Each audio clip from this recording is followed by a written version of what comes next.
Hello customer, welcome to रघुवीर fashion. 5 amazing colour के साथ मलचंदेरी में पैर लॉन्च कर रहे हैं। अभी मार्केट में मलचंदेरी की डिमांड बढ़ रही है, तो हर रोज नया स्टॉक लेके आ रहे हैं मलचंदेरी में। देख लीजिए, प्रीमियम मलचंदेरी फैब्रिक, राउंड शेप की कुर्ती और बहुत मस्त नेक रहने वाला है। साथ में स्लीव्स भी बहुत मस्त और अंदर प्योर कॉटन का इनर भी दिया हुआ है। फुल इनर के साथ पीस आएगा। साथ में बॉटम फॉर्मल पैंट और प्योर जयपुरी कॉटन का दुपट्टा भी एकदम मस्त और पूरा ब्लॉक प्रिंट के अंदर दुपट्टा रहने वाला है। 5 अमेजिंग कलर्स, जिस किसी को भी पसंद है स्क्रीनशॉट ले लेना, बहुत लिमिटेड स्टॉक आया हुआ है।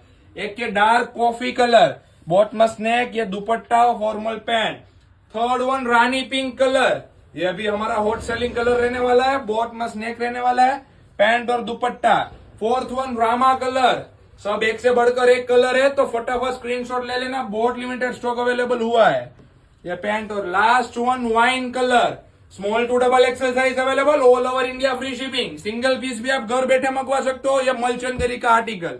तो फटाफट स्क्रीनशॉट लीजिए और ऑर्डर बुक करवा दीजिए। Thank you.